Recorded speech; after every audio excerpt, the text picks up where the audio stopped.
ברוכים המצטרפים לפודקאסט על ודע. הפודקאסט שייתן לכם סוג של הצצה על השיחות הפרטיות שלנו, שחוקרות את ההצטלבות המרתקת בין חברות, עסקים, שיווק, מיסטיקה, אינטואיציה והחיים עצמם. אני עידית גדג', חוקרת, מלמדת ומרצה על אינטואיציה והחוש השישי. ואני סיגל רייכמן, צלמת, יועצת, מרצה ומומחית לשיווק דיגיטלי. הצטרפו אלינו למסע מפתיע ומסקרן, שבו אנחנו יודעות איך זה מתחיל, אבל ממש לא יודעות איך זה יסתיים ולאן זה ייקח אותנו מכאן. סקרנים? בואו נצא לדרך.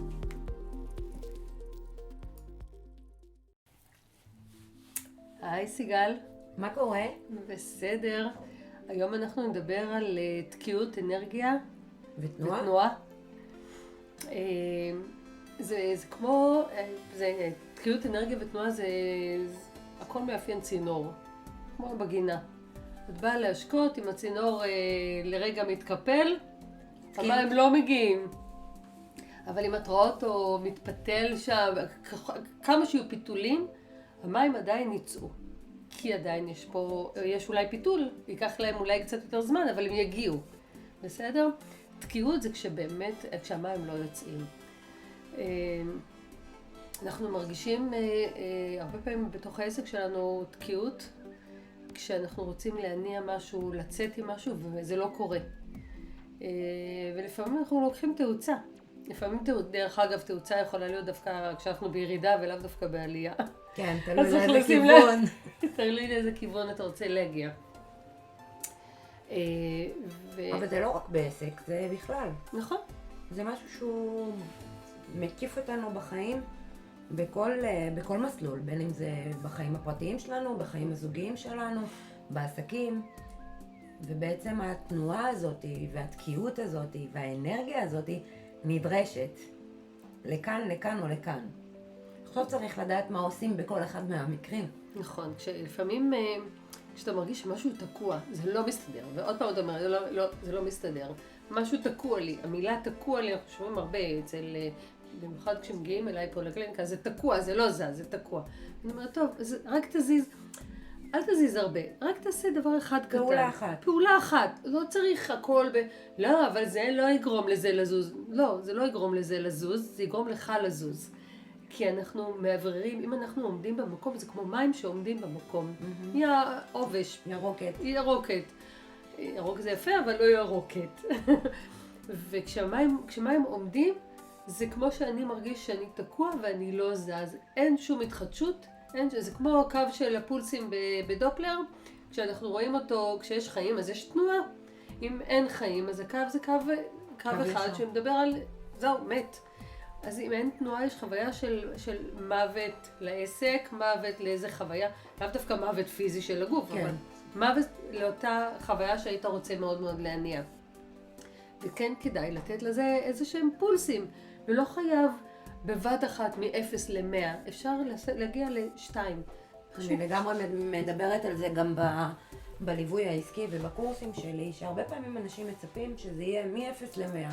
עד עכשיו הם לא עשו שום דבר, הם רוצים עכשיו שהם החליטו לעשות שיווק לעסק, שיהיה מתח טלפונים ומלא לקוחות. לצערי הרב, גם אם אני קוסמת, אין אפשרות להביא את העסק לכדי מצב כזה, כי זה דורש איזושהי אנרגיה ותנועתיות מתמשכת ולאורך זמן, כדי באמת להניע את הגלגלים האלה ולגרום לדברים האלה לקרות. וזה בדיוק מה שאת מדברת גם. זה מתבטא גם נגיד בפריסת קלפים, שאני פותחת עבר ועתיד. אז אומרים לי, הנה, בעתיד, לא, העתיד יתקיים אם בהווה, אתה תניע לשם. זה לא שאם אתה לא תזוז בהווה, לא יהיה עתיד. לא יהיה עתיד. זה לא יכול, אם אתה לא תשים לו את הדפיברילטור למישהו שקיבל דום לב, תדפוק לו את הדפיברילטור בגוף והוא יקפיץ אותו, לא יהיה סיכוי שהוא יניע לאנשהו. אנחנו צריכים לפעמים לתת איזושהי מכת חשמל, משהו לעורר את עצמנו. אז בקלפים נגיד, אני פותחת עבר ועתיד. עבר אנחנו יודעים, כי באמת הוא יושב על משהו שכבר היה. ההווה כן יגיד לנו מה אני צריך להניע עכשיו, כדי שהעתיד יהיה כמו שאני רוצה. זה גם מגיעים אליי ואומרים לי, הנה, אני רוצה זוגיות. ואמרו לי שאני בשנה טובה לזוגיות. אני אומרת, טוב, ומה את עושה כדי שהזוגיות הזאת תקרה? לא, אמרו לי שאני בשנה טובה לזוגיות. בסדר, אבל מה את עושה? מה התרומה שלך לחוויה הזאת? איזה תנועה תגרום לדברים לקרות? כי אם את תקועה בבית שלך, ואת מחכה ואת יושבת שם, הוא לא יגיע וידפוק על הדלת. ואת אומרת, נו, אמרו לי שזו שנה כזאת. אז לא, שנה כזאת היא לא נוקשת בדלת ואומרת לך, שלום, אני שנה כזאת, בואי, אני אביר על הסוס הלבן. אנחנו צריכים להניע דברים, ולכן העתידות הוא בהתאם לכמה אתה זורם, כמה מאפשר לתנועה עכשיו. אז אני לוקחת את זה דווקא למקום הזה שבתקופת הקורונה כולנו עצרנו. נכון. נאלצנו לעצור בחריקת בלמים, יש לומר, והרבה מאיתנו עברו לעבוד מהבית. עכשיו, בתקופה הזאת זה היה מצב נתון.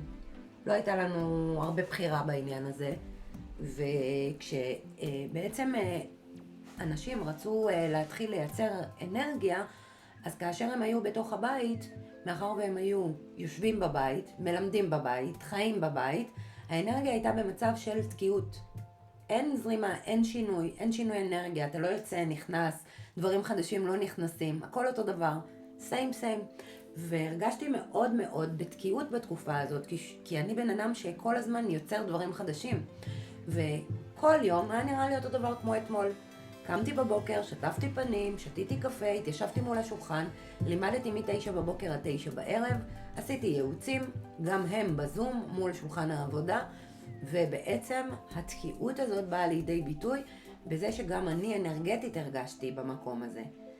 הרגשתי שאין לי אוויר. וזה בדיוק מה שקורה גם לעסקים שמגיעים לייעוץ.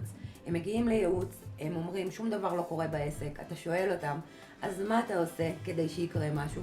ואתה מבין שבאמת לא עושים הרבה, וגם אם הם עושים, אז זה לא מספיק. אז כדי לייצר משהו חדש צריך להיות ולשמור כל הזמן על תנועה, ואני באופן אישי מוצאת לנכון לציין כמה ספורט מכניס אנרגיה ומכניס תנועה.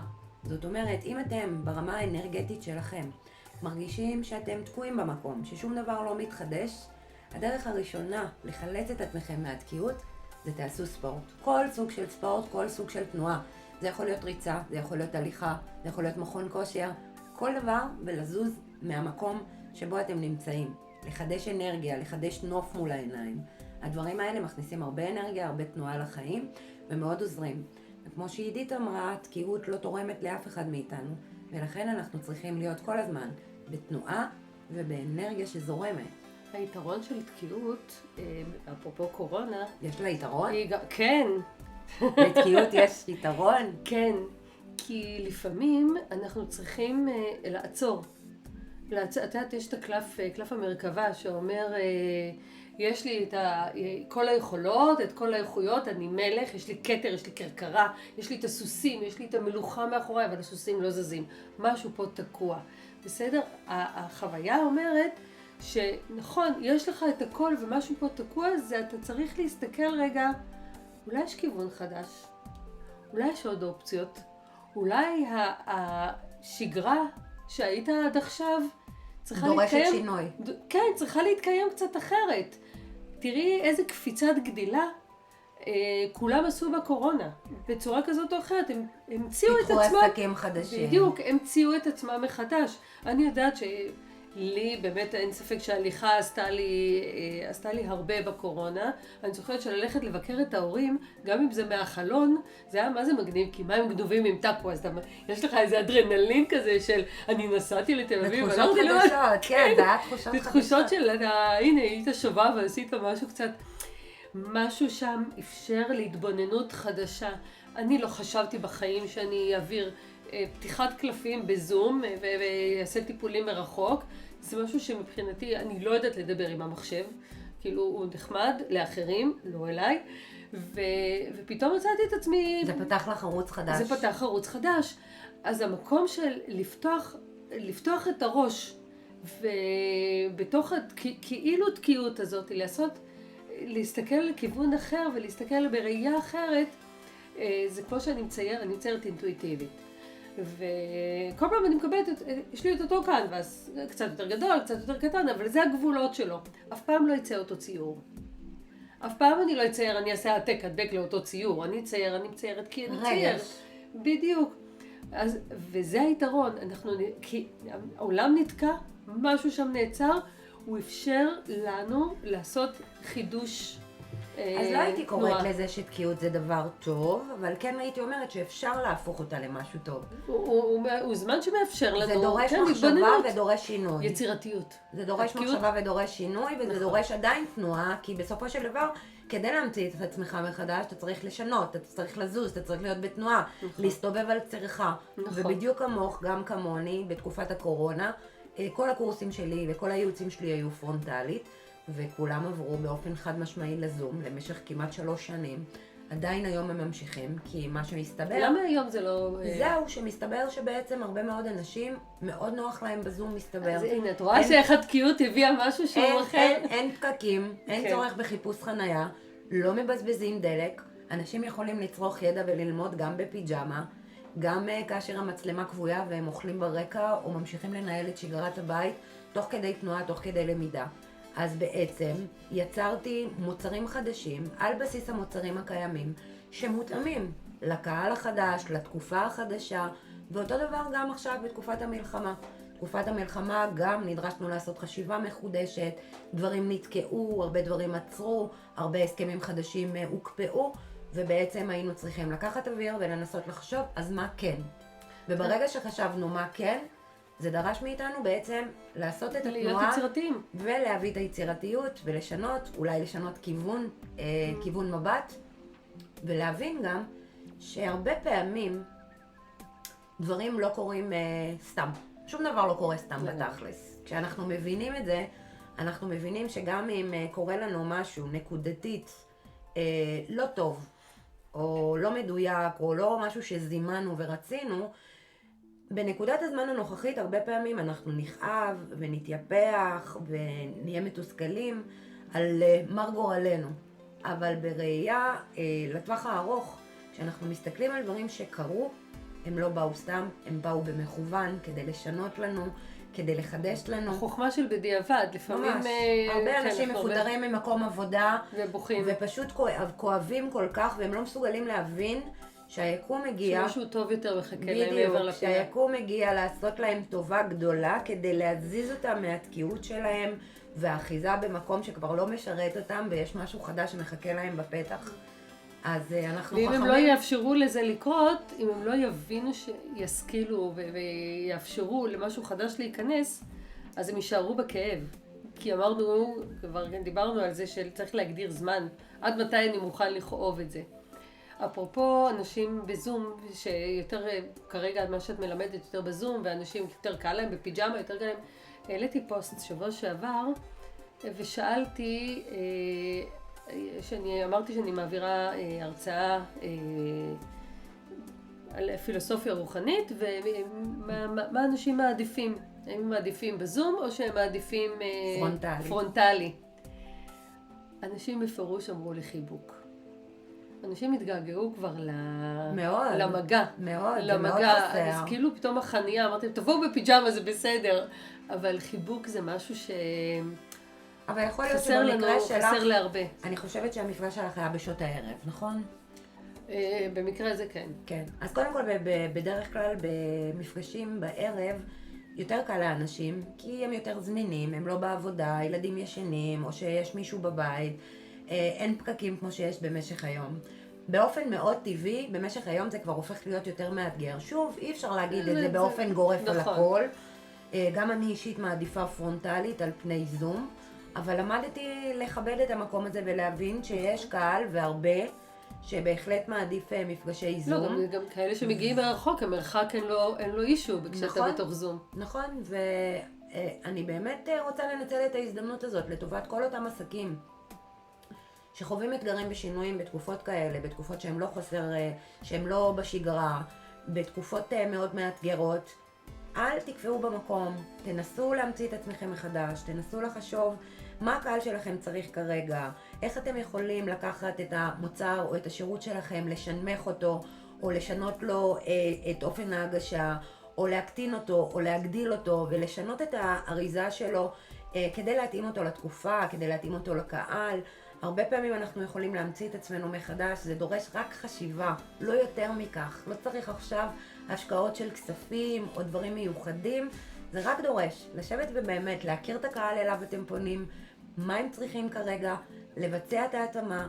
אם אתם יודעים שיש כרגע קושי לקהל שלכם להוציא כסף, לתת איזושהי הטבה, כמובן אני חוזרת ואומרת, לא בחינם, אנשים לא מעריכים חינמים, אנחנו גם, אל תשכחו, אנחנו צריכים להתפרנס מהעסק שלנו ועדיין לקבל תגמול עבור הידע שלנו ועבור מה שאנחנו עושים, אבל בהחלט זה מתחבר לנו לכל הנושא של תקיעות, אנרגיה ותנועה, וככל שאתם תהיו כל הזמן בתנועה, תמציאו את עצמכם מחדש, אז התנועה הזאת תזרום ואפילו תפתח לכם חלונות ודלתות חדשים בחיים ובעסק. אז אני אתן טיפ מתוך עולם הרוח שאנחנו עובדים איתו הרבה כדי לאפשר יצירה חדשה. כי לפעמים אתה מבין את זה בראש, אתה מבין שאתה צריך להמציא את עצמך, ואתה לא יודע את האיך. אנחנו יודעים מה ואנחנו יודעים למה, אבל האיך הוא משהו שמאוד מאוד קשה. אנחנו לא יודעים איך, אני יודע שאני צריך לשנות משהו בעסק, אני יודע שאני צריך להמציא את עצמי, איך אני עושה את זה. אז תכתוב את זה על דף, קודם כל, תכתוב על דף. מה אני רוצה? אני רוצה תשובה לכתוב את השאלה אפילו, לא לכתוב, לא לענות, לא לקבל תשובה, קודם לכתוב שאלה, מה יאפשר לי זווית ראייה חדשה? מה אני יכול עוד לעשות כדי להרגיש אחרת? מה הייתי רוצה, מה מאפשר לי התפתחות? כל שאלה שעולה, תכתוב אותה יפה, שים את הדף ליד בשידה או מתחת לכרית ולעלות לישון. הרבה פעמים אנחנו מתעוררים בבוקר עם חלום, אני אומרת, מעניין מה הפירוש של החלום שלי, ואני אומרת, אל תשנו. תלכו לישון ותקומו עם שאלה. תלכו לישון עם שאלה ותקומו עם תשובה. אז לשאול שאלה, לשים אותה מתחת לכרית או על השידה ליד, ובבוקר להתחיל לכתוב, גם אם זה סתם לזרוק מילים, גם אם זה לשבת ולכתוב טקסט, כל מה שעולה. עכשיו, לפעמים אנחנו מתעוררים וכאילו אין כלום, ריק. זה יגיע. הראש לא נמצא שם. כנסו, צחצחו שיניים, תנשמו עמוק. תפתחו מים, תאפשרו לזרימה לקרות, שבו על המיטה, ואז תאפשרו לכתיבה לקרות. עכשיו, זה יכול להגיע בבוקר בכתיבה הזאת, וזה יכול גם להגיע במשך היום. פתאום נגיד, וואי, נכון, שאלתי שאלה, איזה קטע, תראי, הנה זה בדיוק מה שהייתי צריכה לקבל. אתם תקבלו את התשובה, מבטיחה לכם מניסיון, זה עובד. מדהים. ודבר נוסף שרציתי לתת טיפ בהקשר של תקיעות, זה אם אתם מרגישים שלא משנה מה ולא משנה איך, אתם עדיין לא מצליחים להניע את עצמכם, תיקחו איתכם חבר לדרך. תקבעו דייט עם חבר או עם חברה, שימו את הקושי ואת האתגר על השולחן, תנסו לייצר איזושהי תנועה משותפת, הרבה פעמים כמו גלגלי עזר. החבר בכוח האנרגיה הזאת יניע אתכם קדימה, ואנחנו רואים את זה הלכה למעשה בהרבה מאוד דברים בחיים. אם אני לצורך העניין רציתי לייצר פודקאסט והרגשתי שכל הזמן יש לי תירוצים למה לא לעשות פודקאסט, אז הנה, לקחתי לי חברה לדרך ויש לנו פודקאסט. ואם לצורך העניין אני רוצה לייצר מוצר חדש, אז כמובן להתחיל ללכת, לשמוע הרצאות בנושא, להתחיל להזין את האוזניים שלי בתכנים שקשורים לנושא. זה כבר יעשה את העבודה, זה יזרע את הזרעים הנדרשים, וראו זה פלא, אתם תתחילו להיות בתנועה ותתחילו לראות את הדברים קורים. נכון, לזרוע. לגמרי לזרוע. אז אני הולכת לזרוע את הזרעים החדשים שלי, מקווה שגם אתם, ותודה רבה עידית, היה לי כיף גם היום. תודה סיגל. איזה כיף שהייתם איתנו. מקוות שנהניתם ולקחתם את מה שחשוב. מזמינות אתכם לשתף את הפודקאסט עם חברים, להגיב ולשאול שאלות שמעניינות אתכם. אם בא לכם להתארח אצלנו בפודקאסט, שלחו לנו הודעה, לחכות לכם בפודקאסט הבא.